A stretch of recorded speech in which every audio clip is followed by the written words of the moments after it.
اپنے دل میں تکبر نہ آنے دو میرے بھائی. اسی طرح سے کچھ لوگوں کو دولت کا بہت ہی تکبر ہے، دولت کا بہت ہی تکبر ہے. میاں صاحب نے کہا تھا دانش مندہ دا کم نہ ہی دل دولت نہ لانا، اس بوٹی تے کئی خامن کیتے تو جو کیتا سو کھانا.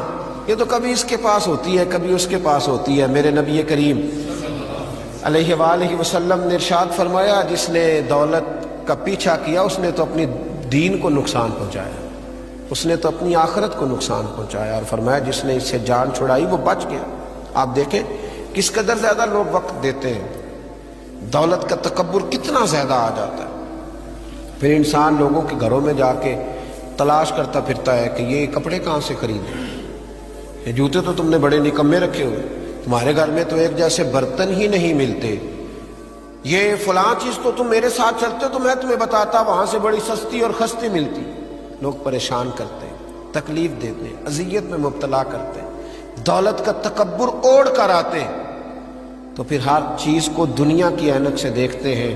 ایسے بیسیوں غریب میں نے آنکھوں سے دیکھے ہیں، غریب آنکھوں سے دیکھے ہیں. وہ ایسے غریب ہیں کہ ان کے پاس صرف دولت ہے، اس کے علاوہ کوئی چیز موجود نہیں، فقط دولت ہے اور کچھ بھی موجود ہے. فقط دولت کی بات کرنا. حضرت ام ربیہ ایک خاتون گزری ہیں، بڑی نیک اور پرہیزگار تھی، اللہ سے بہت ڈرنے والی تھی. ان سے کسی نے کہا زندگی میں انقلاب کیسے آیا؟ تو کہنے لگی میرے والد نے، میں ایک معزز اور شریف خاندان سے تعلق رکھتی تھی تو میرے باپ نے میرا نکاح کر دیا. جس آدمی کے ساتھ میرا نکاح ہوا بہت مالدار تھا، اللہ نے اسے بڑا نوازا تھا، لیکن جتنا اس کے پاس دولت تھی اس سے زیادہ بڑھ کر اس کے پاس دولت کا تکبر تھا. کہتی چھت پہ میں اور میرا شوہر بیٹھے تھے تو ایک غریب آدمی نے دروازے پہ آ کے دستک دی. اس نے کچھ مانگا تو میرے شوہر نے کہا خو کہ لوگ کس قدر پریشان کرتے ہیں، کھانے کے وقت بھی آ جاتے ہیں، سونے کے ڈانٹ دو اس کو. فرماتی ہے جب میں باہر نکلی نا اس کی میں نے حالت دیکھی تو مجھے ترس آیا. اس کے ہونٹوں پہ جمی ہوئی خشکی نے بتایا کہ پتہ نہیں بیچارے نے کب سے روٹی کھائی، اور اس کی آنکھیں ترس رہی تھی، لگتا تھا کہ کئی دروازوں سے ہو کر اور خالی آیا ہے. تو کہتی میں نے اپنی جیب سے اپنے شوہر سے آنکھ بچا کے چند آنے جب اس کی طرف بڑھائے تو میرے شوہر نے دیکھ لی، نیچے آیا. میری اجازت کے بغیر تم نے فقیر کو دیا، میری اجازت کے بغیر اب تم اتنی با اختیار ہو گئی ہو کہ بنا میری اجازت کے دو گی. کہتے بس اسی جرم میں اس نے مجھے طلاق دے دی. میں شریف زادی تھی پر انتہائی تکلیف کے عالم میں واپس آئی.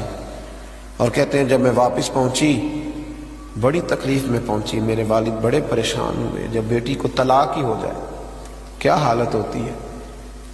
فرماتی ہے کہ پھر کچھ عرصے کے بعد میرے والد نے تلاش کرنا شروع کیا، ڈھونڈنا شروع کیا، غور کرنا شروع کیا، لیکن کوئی مناسب رشتہ نہ ملتا تھا. کہتی تلاش کرتے کرتے 2 2.5 3 سال لگ گئے. ایک شخص نے بڑی رغبت کے ساتھ میرا رشتہ مانگا اور بڑی محبت کے ساتھ اس نے طلب کیا اور بڑی منت کی. کہتے میرے ابا نے طے کر دی. شادی کی پہلی رات جب وہ حجرہ عروسی میں داخل ہوا، کہتی میں نے اس کا چہرہ دیکھا تو میں پریشان ہو گئی. یہ تو وہ شخص ہے جو میرے دروازے پہ بھیک مانگنے آیا تھا، تو وہی ہے جس کی خاطر مجھے طلاق ہوئی. تو کہتی ہیں وہ شخص روئے اور کہنے لگے کہ میں بڑے اعزاز کے ساتھ تجھے رکھوں گا.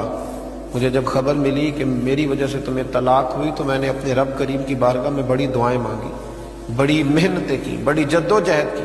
پھر میں نے کچھ مال کمایا، اس قابل ہوا کہ میں تمہارے ساتھ نکاح کر سکوں. کہتی ہوں میری بڑی قدر کرتا، میرا بڑا اکرام کرتا، بڑے اعزاز سے مجھے رکھتا. دنیا کی وہ ساری سہولتیں جو ایک خاوند اپنی بیوی کو دے سکتا ہے وہ مجھے دیتا، اور لوگوں سے بڑھ کر میرا وہ اعزاز کرتا کہ میں نے اس کی خاطر 2 2.5 سال تکلیف سہی تھی. کہتی ایک دن میں بیٹھی تھی چھت پہ خاوند کے ساتھ کھانا کھا رہی، فقیر مانگنے والا آیا دروازے پر، اور جب اس نے آ کے صدا لگائی تو میرا خاوند کہنے لگا اس میرے گھر سے کوئی خالی نہیں جانا چاہیے، اسے ضرور دینا اور جتنا مانگے تھوڑا زیادہ ہی دے دینا.